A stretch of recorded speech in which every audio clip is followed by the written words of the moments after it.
బోయపాటి సీన్కి Balayya warning. Cinema ఇండస్ట్రీలో చక్కెర్లు కొడుతున్న వార్త ఇది. వీరిద్దరి కాంబినేషన్లో అఖండ 2 రాబోతోంది. ఆ సినిమా విషయంలోనే బోయపాటిపై బాలయ్య ఫైర్ అయ్యాడట. ఈ మాట కొంత ఆశ్చర్యంగా ఉంది కదూ. నందమూరి నటసింహంతో టాప్ డైరెక్టర్లే కాదు, ఎవరు ఆర్గ్యుమెంట్ చేసే సీనే ఉండదు. ఎందుకంటే బాలయ్య డైరెక్టర్స్ హీరో. ఒక్కసారి కథ నచ్చితే సినిమా ఇక దబిడి దిబిడే. అలాంటి బాలయ్య వర్సెస్ బోయపాటి వారనే సీనే ఉండనే ఉండదు అంటున్నారు సినీ విశ్లేషకులు. కానీ బోయపాటి ఈ మధ్య విచిత్రంగా ప్రవర్తిస్తున్నాడనే టాక్ ఇండస్ట్రీలో చక్కెర్లు కొడుతుంది.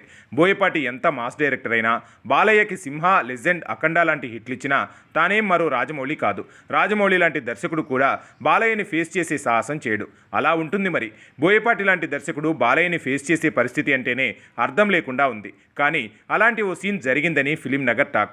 అఖండ హిట్ తర్వాత అఖండ సీక్వెల్ని చేస్తున్నారు బోయపాటి. ఇందులో తను చేయించిన ఆయుధమే సిల్లీగా ఉందట. ఇదే ఇప్పుడు అసలు గొడవకు కారణమట. గదకి త్రిశూలం యాడ్ చేయడంతో ఆ ఆయుధం బాలయ్యకి నచ్చలేదట.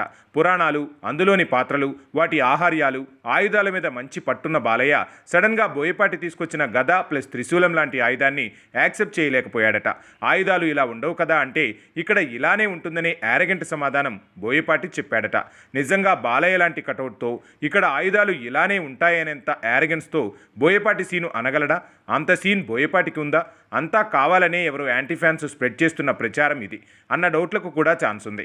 కాకపోతే బోయపాటి బాలయ్య కెరియర్ని ఏం ఉద్ధరించలేదు. నిజానికి బోయపాటికి ఫ్లాప్ పడ్డ ప్రతిసారి బాలయ్యే బోయపాటిని ఆదుకున్నాడు. ఆఖరికి వినయ విధేయరామతో ఫ్లాప్ పడగానే అఖండ ఛాన్స్ ఇచ్చాడు. స్కంద ఫ్లాప్తో అడ్రస్సే గల్లంతయ్యే పరిస్థితి వస్తే అఖండ 2 ఛాన్స్ ఇచ్చాడు.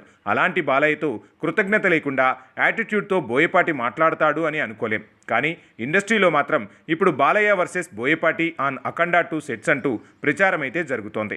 చూడాలి మరి ఈ వార్తల్లో వాస్తవం ఎంతుందో.